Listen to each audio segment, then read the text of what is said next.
Hello दोस्तों, मैं doctor Ram Singh Patel, assistant professor, Pandit Motilal Nehru PG law college Chhatarpur. दोस्तों, पिछले वीडियो में हम लोग चर्चा किए थे भारत के संविधान के अंतर्गत अनुच्छेद 5 में संविधान के प्रवर्तन पर अधिवास करने वाले व्यक्तियों के लिए नागरिकता के प्रावधान। अनुच्छेद 6 में हम लोग चर्चा किए थे ऐसे व्यक्तियों की नागरिकता के प्रावधान जो कि विभाजन के परिणाम स्वरूप पाकिस्तान से माइग्रेट होकर के भारत पहुंचे हैं 19 जुलाई 1948 तक।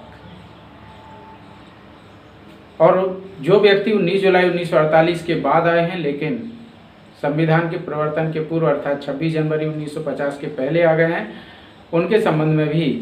अनुच्छेद 6 में प्रावधान हम लोगों ने देखे। इसके बाद अनुच्छेद 7 में हम लोगों ने देखा कि ऐसे व्यक्ति जो 1 मार्च 1947 के पश्चात भारत से माइग्रेट होकर के पाकिस्तान गए थे और पुनः पाकिस्तान से माइग्रेट होकर के प्रोविज़न करके 19 जुलाई 1948 के पहले तक भारत वापस आ गए। तो ऐसे व्यक्तियों के संदर्भ में भी जो है यदि वह 6 महीने तक मामूली तौर पर निवास करते हैं, उसके बाद भारत की नागरिकता के लिए आवेदन करते हैं, तो उस आवेदन के आधार पर उनको भी भारत की नागरिकता दे दी जाएगी। तो यहाँ तक हम लोग पिछले वीडियो में देख चुके थे। आज हम लोग चर्चा करेंगे कि भारत के बाहर रहने वाले भारतीय उद्भव के कुछ व्यक्तियों के नागरिकता के अधिकार अनुच्छेद 8 के अंतर्गत, है ना। तो यहाँ पर यह कहा जा रहा है कि कोई व्यक्ति जो कि मूल रूप से भारत का है, मूल रूप से ये कहाँ का है, भारत का व्यक्ति है ना। भारत में या तो उसका स्वयं का जन्म जो है तो भारत में हुआ है, या उसके माता पिता का जन्म भारत में हुआ है, या उसके दादा दादी का जन्म भारत में हुआ है, या उसके नाना नानी में से किसी का जन्म भारत में हुआ है। कौन से भारत में हुआ है? अनडिवाइडेड इंडिया, अविभाजित भारत में, अर्थात भारत शासन अधिनियम 1935 में परिभाषित भारत में ऐसे व्यक्ति का जन्म हुआ है ना। तो कोई व्यक्ति है तो भारत का, है ना, लेकिन संविधान के प्रवर्तन के समय, है ना, वह जो है किसी दूसरे देश में, है ना, किसी अन्य देश में, विदेश में जो है यहाँ पर मामूली तौर पर निवास कर रहा है, मामूली तौर पर निवास कर रहा है, मामूली तौर पर निवास कर रहा है, अर्थात उसने उस देश की नागरिकता नहीं ली है, उस देश की सिटीजनशिप नहीं ली है ना। तो ऐसा व्यक्ति जो कि जो है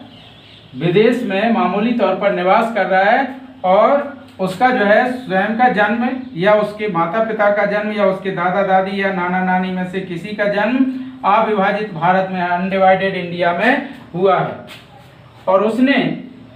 उस देश में हमारे देश के जो राजनयिक या काउंसिलीय प्रतिनिधि हैं,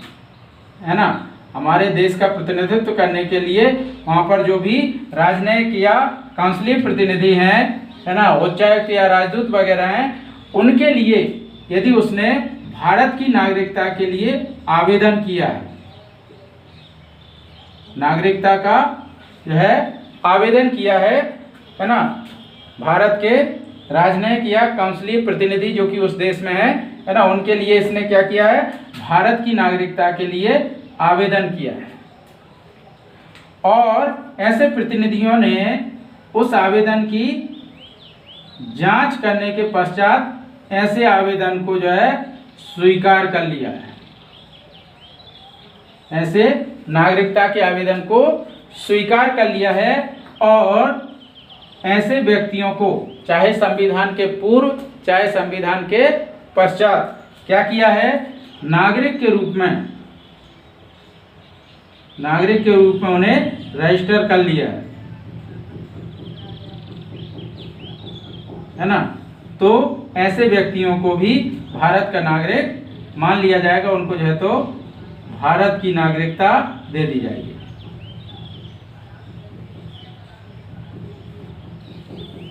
ठीक, यहाँ पर हमने क्या देखा कि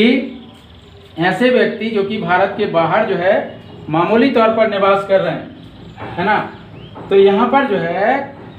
वह है तो भारतीय मूल के, है ना, या तो उसका स्वयं का जन्म या उसके माता पिता दादा दादी या नाना नानी में से किसी का जन्म अविभाजित भारत में हुआ है, और वह जो है संविधान के प्रवर्तन के समय किसी अन्य देश में विदेश में जो है तो मामूली तौर पर निवास कर रहे हैं, उन्होंने उस देश की नागरिकता नहीं ली। तो ऐसी स्थिति में यदि वह उस देश में हमारे देश के जो राजनयिक या काउंसिलीय प्रतिनिधि हैं उनके लिए, है ना, भारत की नागरिकता के लिए आवेदन करते हैं, और ऐसे प्रतिनिधियों ने ऐसे आवेदन की जांच करने के पश्चात ऐसे आवेदन को स्वीकार कर लिया है और ऐसे व्यक्तियों को नागरिक के रूप में, है ना, भारत के नागरिक के रूप में रजिस्टर्ड कर लिया है, तो उन्हें भी भारत की नागरिकता दे दी जाएगी। तो ये अनुच्छेद 8 के अंतर्गत हमने जो है तो प्रावधान देखे। तो आज के लिए इतना ही, बाकी अगले वीडियो में हम लोग देखेंगे। यदि अभी तक आप लोगों ने RSP law constitution YouTube channel को सब्सक्राइब नहीं किया है तो इसे सब्सक्राइब कर लें और बाजू में दिए बेल आइकन को दबा दें, जिससे कि आने वाले प्रत्येक वीडियो के नोटिफिकेशन आप तक पहुंचते रहें। धन्यवाद, नमस्कार।